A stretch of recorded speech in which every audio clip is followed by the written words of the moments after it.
Hey, it's Paul and welcome back to Y&R Update. I'm going to jump right into things because there's a lot happening. The first thing we see is the real Jack. Now, he has called the police and he's trying to let them know where he is, get him to use a GPS to find him. But eventually Kelly wakes up and, there's sort of a struggle, but Jack tells her that he has given the police her location and they're about to show up. Eventually the cops do show up and they're the worst cops. I mean, these guys couldn't hold a candle to Paul Blart.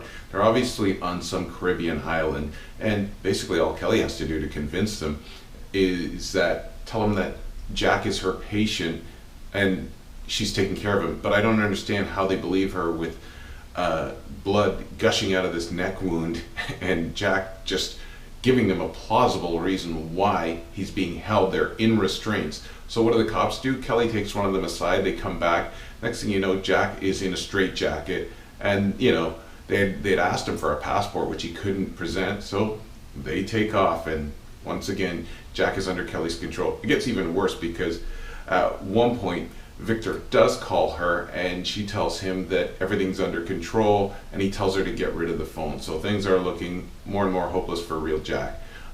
We see fake Jack and he's in the hospital. He looks like he's in pretty bad shape. Now Kyle is talking to Summer and he tells her, it's all his fault and they hit a tree. Eventually things shift over to Joe and we see Joe and he's still putting up a brave front. He gets mad at Avery and then he takes off. Now while he takes off, Dylan shows up. And Dylan's saying to Avery, I tried to find you in the hotel, but I couldn't find you. Avery tells him that she checked out of the hotel and is now staying in an in-care facility, one of the rooms they've got there. And not only that, but she signed up as his, one of his therapists. I didn't know that she had a degree in therapy, but there she is giving him therapy. So they sort of get into it and she throws Sharon in his face and Dylan takes off, and then Joe comes in and says, okay, I'm ready to, try again.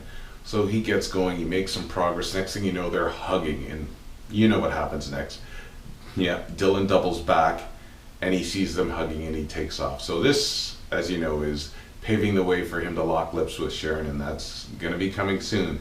So next we see Sharon in this idiotic situation where she's strolled in to Nick's club like she owns the place, and everyone, including her daughter and her son and her ex, are telling her to get out of there, but she says, no, I deserve to celebrate. They're going to clear me anyway, so I'm just going to come here. None of that makes any sense to me. And eventually, they warn her that if she doesn't go, the cops are going to come. And then you see Victor over in the corner calling the cops, and you snap your fingers and the cops are there. And not only the cops there, and they want to cuff her and take her away, but Paul is with them. Now they convince Paul not to cuff her, but he does take her in, and he tells her that she's going back under arrest. And so initially when she gets to the police station, she is acting wild. Like she's acting like, there's a chance she might have to try to escape the police station. She's not listening to, to her kids, and it's getting hopeless. Michael does show up eventually and does plead her case to Paul and says, the case, the evidence is overwhelming. Eventually you're gonna have to spring her, and Paul says she's going to stay here. How's this gonna look if I get a tip from one of the most prominent people in the city and I turn a blind eye to this? Now eventually we see Mariah and Noah, and they're talking to Sharon, and they realize that she's acting a little loopy. So Mariah conveniently has Sharon's pills on her, and she gives her meds because Sharon admits she hasn't been taking her meds. And all of a sudden, she comes back into orbit. I don't understand how they're handling the whole bipolar thing, because it seems to just be a convenient thing to throw up every now and then. They're not treating it the way you'd normally, see somebody with that disorder treated. But that's just an opinion. And then we see, Sharon talking to Paul, and she's starting to be a little more reasonable. Now he does tell her that he has to hold her there because she thinks she's going home to, that night or tomorrow, and he says, no, you've got to stay until your trial. Then all of a sudden, the person who wanted to escape flips the switch and says, oh yeah, it's probably good that I stay here because it'll give you more time to find the killer. So, I mean, it's really all over the place with her. It's getting really tough to watch.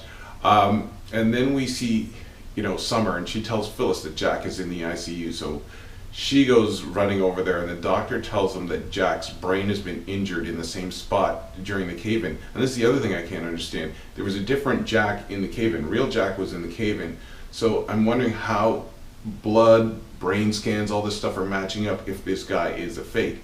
Now, Victor shows up and, Kyle, tells Summer about the phone call that he had, and Victor's standing there listening. So that's what, ended up triggering Victor to talk to one of the nurses, get the nurse manager to hand over Kyle's belongings. He gets the phone out and calls Kelly, and as I referenced before, he tells her to get rid of the phone. And then we see Nick, and he's talking to Sage, and he's trying to understand why Sharon showed up. And Sage says that she did it for you. Then Sage tells Nick that he can go over and support Sharon. I mean, obviously this is a test for Sage to see if Nick is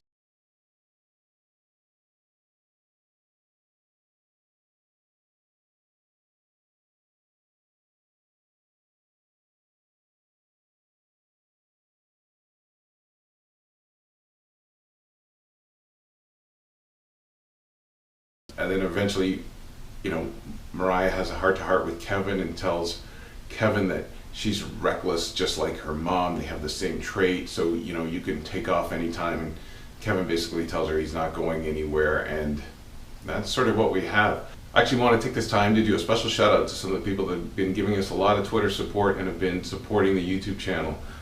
First, it's at Starry118, at Cleopatra40, at LukeDuke75, at Hooksline, at YRFan2, at Rocky Speak Out, at Kim in New York, at bold_restless PW Philippe, at Heather Free 55, at Winners Fan Forever, and at FCK and UT 4015, and who could forget First Flag. I want to thank you all. There are a lot more to thank, and I'll keep doing that on a regular basis. But have a great day. It's Paul. It's YNR Update. I'm having fun. I hope you are. Please keep following us on social media. Have a great day.